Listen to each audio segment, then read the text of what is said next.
get the Kronos Quartet? Because he talked about, you know, why they were there and the experience of playing. How did you wind up hooking up with those guys? We really just asked. I mean, I don't know, you know, we asked them, and actually, to go behind the scenes, they said, well, how does $20,000 sound? And we said, well, and they did it for love. I mean, they got about what we got, you know. And I guess we've done like 6 or 7 things. They went to Carnegie Hall and rehearsed with us, and amazing quartet, amazing guys. Yeah, and really able to recreate and add to some of that stuff from the original record.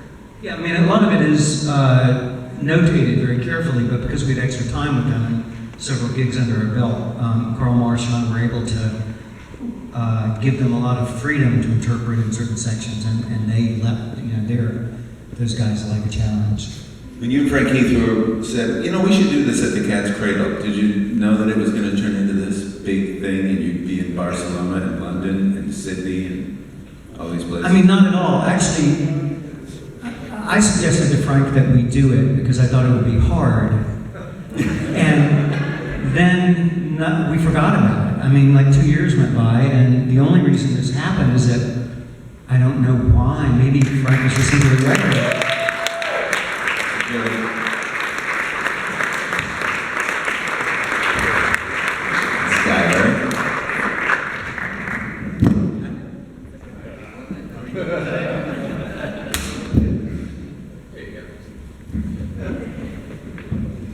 Before I was so dramatically interrupted. Yeah, Frank called me up one day and said, remember that conversation? It's our 3rd record, let's do it. And that really, you know, more light bulbs went off, and we spent about a year putting it together. Skylar and Django, what's the inspiration? Did Chris say you need to do these songs, or did you choose which songs you got to sing on? I don't think I chose. Originally, I think when Alex passed away, I just out of kind of a coping mechanism for myself before I knew any of this was happening, I just recorded a Big Black Car and just kind of put that out just as a way of saying how much I loved it, and then, you know, Chris didn't let me sing that, so he's the real asshole. I've sung it a few times with it, but yeah, not every time. So you were stuck with Holocaust? Yeah. Well, it was funny because I remember when Chris told me that I was going to do Holocaust, and I was, you know, I wasn't sure, I wasn't aware of how reverent the crowd was going to be for this record. You know, it's a really weird record with a lot of very quiet moments, and so I was thinking, yeah, this is the part where they're all going to go get beer, you know, because it's just like slow and quiet and sad. No one wants that. So, but yeah, no, it's a real gift. It gives me chills to hear the arrangement as you know, every time we do it. So, yeah, thanks, Chris. After all, Scotty, you want to talk about that? Yeah. Chris knows best. Chris is the mastermind, so he hates being described that way too. I feel like anytime Chris goes into making a decision about whether it's song choice, whether it's the packaging or the way that the film should be shot, he's taking so many things into consideration, and it's in service of the song, in service of the music, in service of the players, in a way that's just so thoughtful and does such service to music, and it's really, really lovely. And how did you come to Big Star? I came to Big Star through Ockerville River. They did a cover of Odena when I was like in high school, and I shamefully had not heard of Big Star growing up in rural Virginia. And that was my first introduction. I was like, this is the best song on the EP. Oh, they didn't write it. Oh, it's Big Star. I'm sure they love that. I love that. Django, you? I know Jody came around Big Star. what was the question? The question was, how did you discover Big Star? I discovered it, well, secondhand also through the Replacements, through Balance Children song. Great song. But I'd like to add that the Old Ceremony were one of the bands who I was doing some mixing for, working in the studio. One of many who came and said, "We're ready to do something kind of like the Big Star Third." Yeah, it's definitely a touchstone. And that was another light bulb going off, that record had become a real touchstone for great musicians. Well, I mean, I think the thing about it that turns a lot of bands on is just the way that it is so unpredictable but still kind of holds together emotionally, you know. And so, with someone like Chris, if you tell him, you know, make it sound like Big Star Third, like you literally don't know what's going to happen next, and that's what we love about it. Are there any questions from the audience? Anything folks would like to ask before we hear some music? It's very shy people. Respectful. Yeah, Jody, so obviously one of the main differences between, you know, the first two albums and number 3 is the passing of Chris Bell in that process. And there are a couple of songs on there that, you know, Chris has, I guess, you may not pass that, there's no luck with the band. Are you talking Radio City? Well, after Radio City, right, between Radio City and Third. Chris left after the first record. And there were remaining songs that Chris and Alex had written together, like Back of the Car. Apparently Andy was a major part of that too, in writing lyrics for Back of the Car. But there's no Chris who writes on. Yeah, but by the time we get to Third, I think Chris is, except for the original inspiration, at least on my part, from Chris, it was, I think Chris was sort of out of the picture of having important writing material. So on the songs on Radio City, there was Chris part of a lot of the construction of those songs, or was it all mainly Alex and you? No, it's me and Alex and Andy in terms of constructing the songs, but yeah, Chris there were like 4 or 5 songs that they had written together, and when Chris split, they divided them up, and we got Back of a Car and whatever else, and Chris got, there was a light, I think.